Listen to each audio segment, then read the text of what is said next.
Montana This Morning.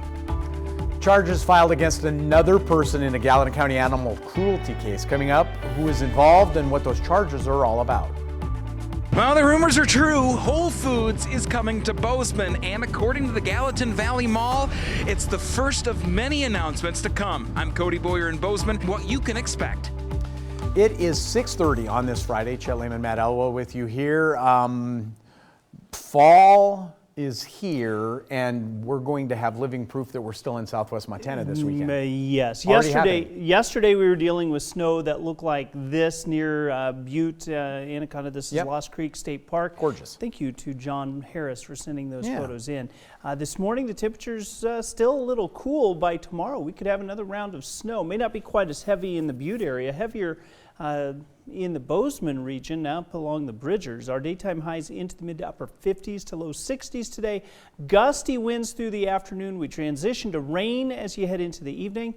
Another transition to snow for tomorrow. We're going to break out and break down the complete forecast. I'm going to break out all and kinds of break breaks. dance. It's going to be crazy. Talk more about your forecast in just a bit. As long as we're not going to break up, I think that's all fine. 6:31. Bozeman.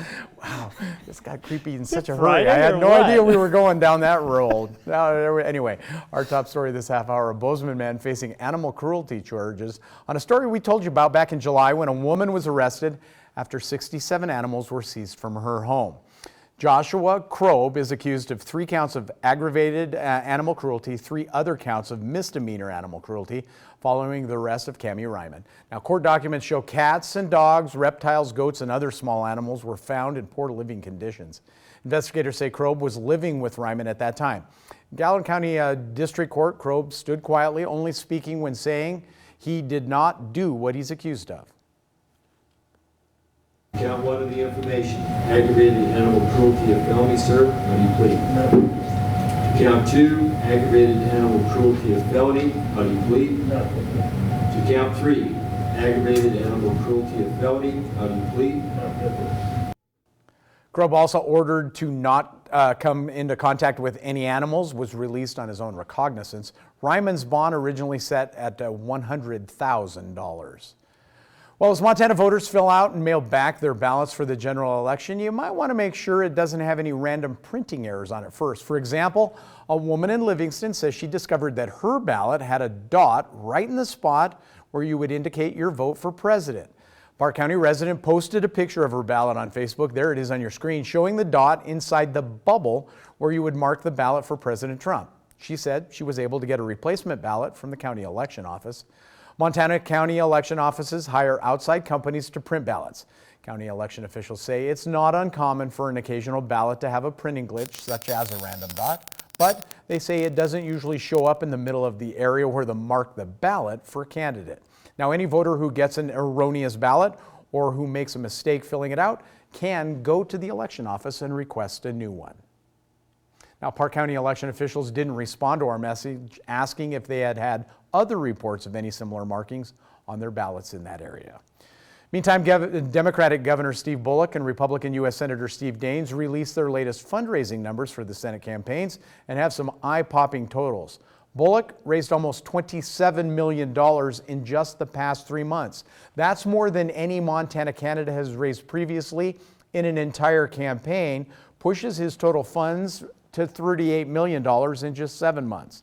Senator Daines reported raising far less during that period, but still took in $11.5 million, raising overall his total to about $24 million. The Daines-Bullock contest, one of the top Senate races in the country, as Democrats try to knock off several incumbent Republicans to win control of the body.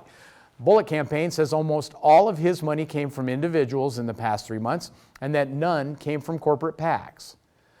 The governor, by the way, campaign also spent a whopping $32 million during the past 3 months. Spent $32 million during the last 3 months. Now, even though Butte is downscaling its flu vaccinations this season, Health Department encouraging people to get flu shots. Butte Silver Bow Health 3 to 4 flu vaccine clinics each year. But due to staff focusing their attention on COVID-19, there's a smaller supply of the flu vaccine for this year. Health Department started giving flu shots earlier this month, and people are encouraged to come in and get one. It's more important than ever this year because it will help reduce the burden on our healthcare system. It will, by you getting a flu shot, it helps protect yourself, it protects your families, your friends, and it helps our community. Now, appointments can be made by calling the health department at the number on your screen, 406-497-5020. In other headlines, Whole Foods Market coming to Bozeman, making it the first Whole Foods to come to the entire state of Montana. The Gallatin Valley Mall will be its new home. But as MTN's Cody Boyer reports, it's only the start of a much larger project there. If you've driven by Gallatin Valley Mall, you've seen the work going on here, and this is in fact phase 1, and that means bringing Whole Foods to Bozeman. Whole Foods is the keystone, if you will, of a new redevelopment project at the mall. The building that once housed Fuddruckers next to Petco is gone. The area now is part of one of the largest facelifts that the 365,000 square foot Gallatin Valley Mall has ever seen. Our mall has become a little bit more of a mainstream destination for the community, and we want to, I guess, bring in the types of retailers and create an environment that's a little more like downtown. In that video interview with managing partner John Morrow is set to the background of construction noise. Why? We talked from the future site of Whole Foods itself. There'll be a parking area in between, right next to the main entry of the mall, where we'll create a roundabout. That's right, a new roundabout, and that's just the beginning. On that roundabout, we'll have a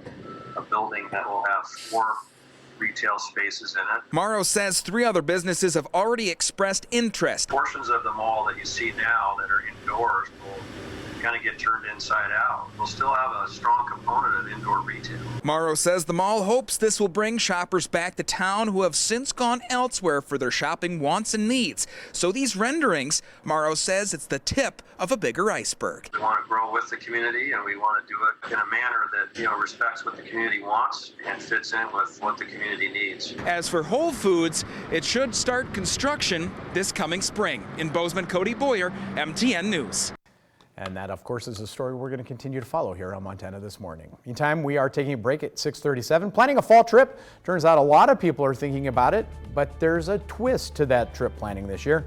After the break, find out how that could affect your plans in the coming weeks. First, let's look at what's coming up at 7 o'clock on CBS This Morning. Good morning. Ahead on CBS This Morning, 2 competing town halls, 2 completely different tones. We're going to discuss the messages from President Trump and Joe Biden and how they could affect the election now only 18 days away. Also, first on CBS This Morning, NASCAR driver Mr. Kyle Larson speaks following his highly publicized suspension for using a racial slur during a competition, what he's learned, and also why he's hoping for a second chance. And for 70 years, Norman Lear has been breaking television barriers. The legendary producer tells us why he's never appreciated anything more than the latest reboot of his popular series, One Day at a Time. We take him that way too. See you at 7.